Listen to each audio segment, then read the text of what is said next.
This is Mac OS Ken. A positive note on the supply chain, what the Apple Store Union means for other businesses, and so much hypocrisy from a Fortnite fighter.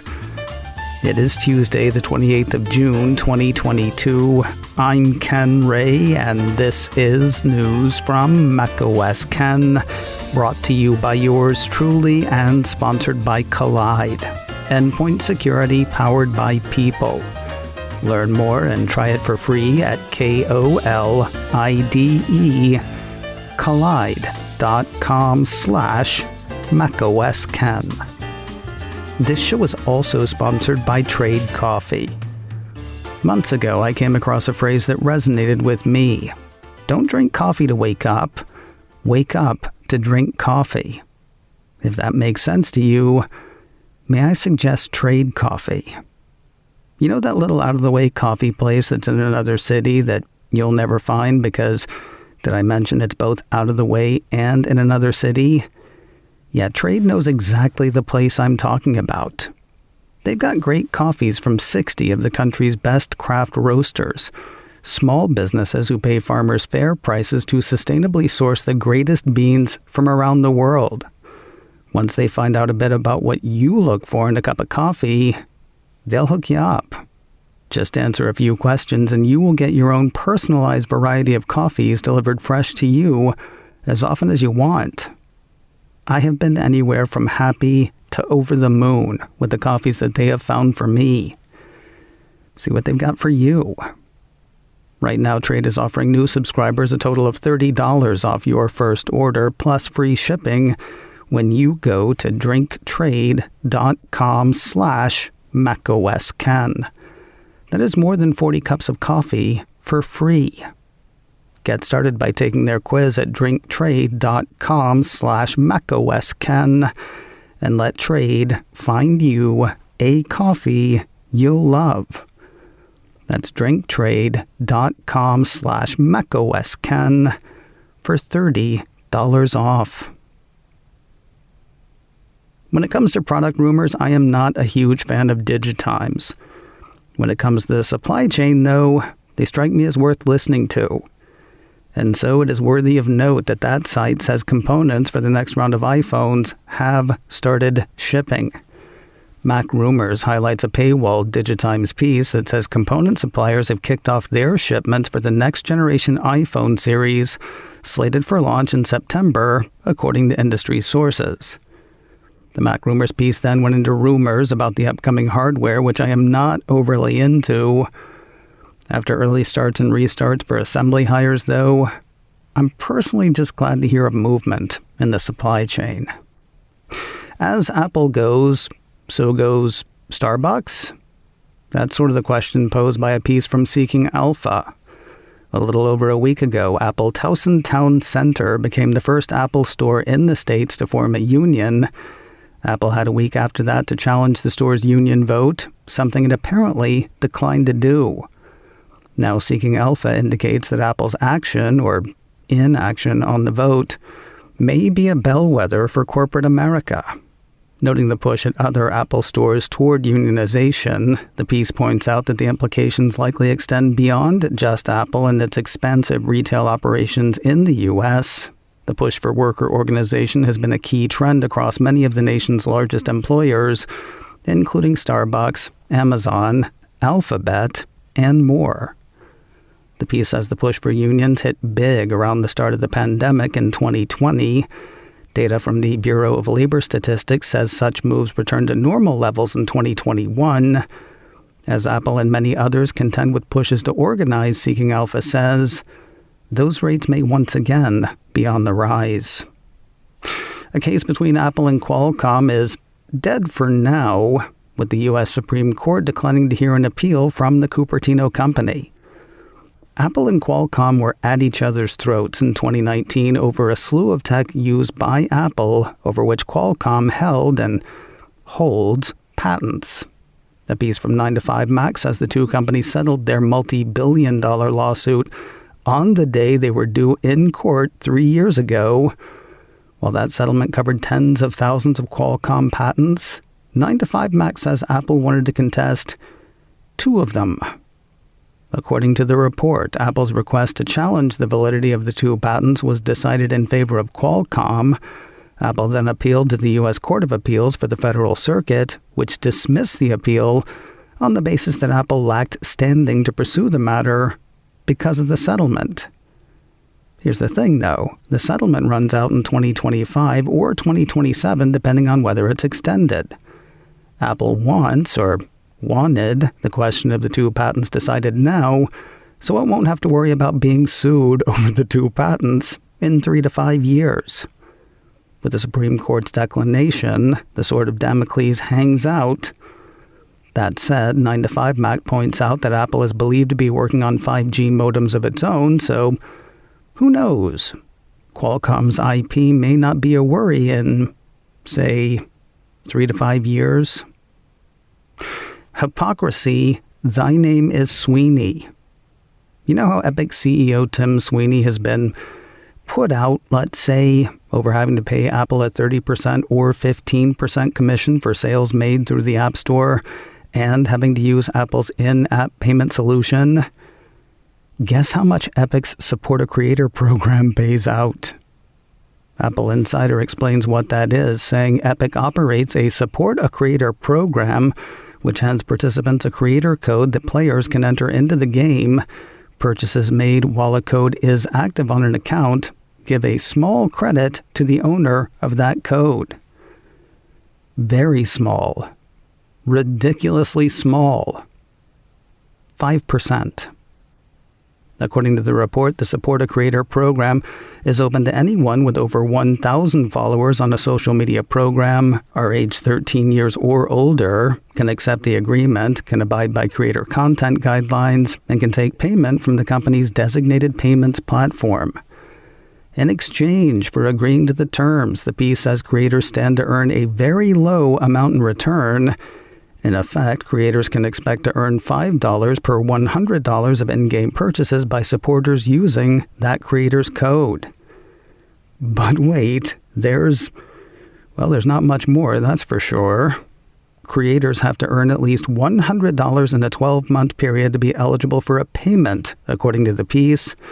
If that $100 barrier isn't reached, any attributed purchases and/or redemptions made by followers during that 12-month period will reset to 0. This guy. More news in a moment, but first a word from Collide, endpoint security powered by people. Collide provides easy-to-understand self-remediation instructions to crowdsource your IT and security objectives while educating your employees. Lots of big words for a very basic idea. Collide meets your people where they are, on their smartphone, their tablet, or their computer. Collide sends your workforce important, timely, and relevant security recommendations for their Linux, Mac, and Windows devices right inside Slack. That is your people keeping your environment secure with guidance, not guardrails. See, Collide believes that end users are your IT department's most significant untapped resource. Getting them active and engaged, making them part of your security solution, that'll make your work environment safer and more secure. Find out more and activate Collide's 14-day trial. Visit collide.com/macOScan to sign up today. That's KOLIDE.com/macOScan. Enter your email when prompted to receive your free Collide gift bundle after trial activation at KOLIDE collide.com/macOScan. If you're a fan of the modern music that the kids of today find so groovy, news of a new live event from Apple. Apple Insider says Apple Music Live goes live again tomorrow, Wednesday, the 29th of June, with a live concert from rapper Lil Durk. Apple Music subscribers can catch the show as it happens at 10 p.m. Eastern, 7 p.m. Pacific. For folks who miss it live, chances are it will be available to stream at their leisure. The first Apple Music live event featuring Harry Styles has been available to replay since its live premiere on the 20th of May. What do Bernstein research analyst Toni Sacconaghi and I have in common? About the biggest thing is we both know how to spell his name. Turns out, though, there is something else. We are both intrigued by Apple TV+. Barron's ran a piece Monday highlighting a note from the analyst that had Sacconaghi laying out some data with no obvious source. For example, the piece had Sacconaghi estimating that the Cupertino streamer has between 20 million and 40 million paying subscribers, generating between $1 billion and $2 billion of annual revenue. Can you really call between 20 million and 40 million data? Whatever the case, the amount of money Apple TV Plus is pulling in is small potatoes compared to the amount of money Apple makes overall. In fact, Sacconaghi figures Apple is currently losing between $1 billion and $2 billion a year on the service. But he doesn't see that as a waste, it seems. Sacconaghi thinks Apple has a couple of plans for Apple TV Plus. The first is to make money, something he indicates it could do by adding more sports, while the second is to beef up its overall ecosystem. According to Barron's, Sacconaghi thinks the service is particularly interesting as a potential valuable piece in a bundled hardware or services offering. For now, though, the analyst says the Apple TV Plus focus is clearly on quality over quantity, consistent with Apple's brand. Sacconaghi has a market perform rating on Apple shares. His price target on the shares is $170. Apple TV seems to like what it's seen from Loot. On the heels of the premiere of the Maya Rudolph-led series, a piece from 9 to 5 Mac says the Cupertino streamer has inked a first-look deal with Rudolph's production company, Animal Pictures. The first-look deal is pretty much what it sounds like. Apple gets dibs on any series and/or features working their way through Animal Pictures. If Apple's not interested in a given project, Animal is set free to shop it around to anyone else who might be interested. Apple TV Plus is on the verge of getting government cheese. Variety says Apple's video streaming service is nearing a pickup order for the David Oyelowo-led dramedy. Based on a short film of the same name, Variety says government cheese follows Hampton Chambers, a man recently released from prison who struggles to keep his criminal past at bay and win back his family, all while processing moments of divine intervention that seem to happen with increasing frequency. Oyelowo, you may know from the films Selma, Jack Reacher, and 2011's Rise of the Planet of the Apes.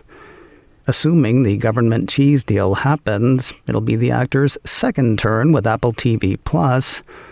He is also set to appear in the streamer's series adaptation of the post-apocalyptic Wool novels, according to the report. And finally today, Apple's next thriller looks to be about a month away, and the Cupertino company has released a trailer for it. Apple TV Plus issued a press release Monday announcing a release date and trailer for the Gugu Mbatha-Raw series, Surface. Mbatha-Raw plays Sophie, a woman who has suffered a traumatic head injury that has left her with extreme memory loss, believed to be a result of a suicide attempt. But as she works to rebuild her life, she starts to wonder whether what seems to have happened is actually what happened. Apple says it's an 8-episode series, though it does not say it's a limited series.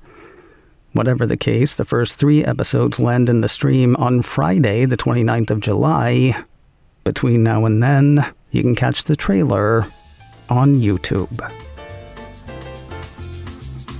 macOS Ken, brought to you by me and sponsored by Trade Coffee.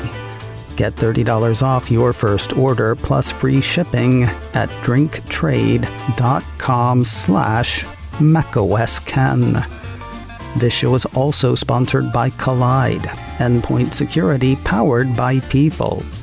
Learn more and try it for free at KOLIDE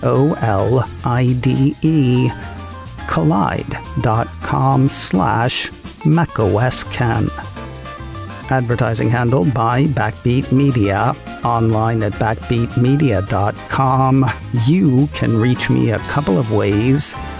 Info at macosken.com or call 716-780-4080. Until next time, that is news from macOS Ken. I'm Ken Ray.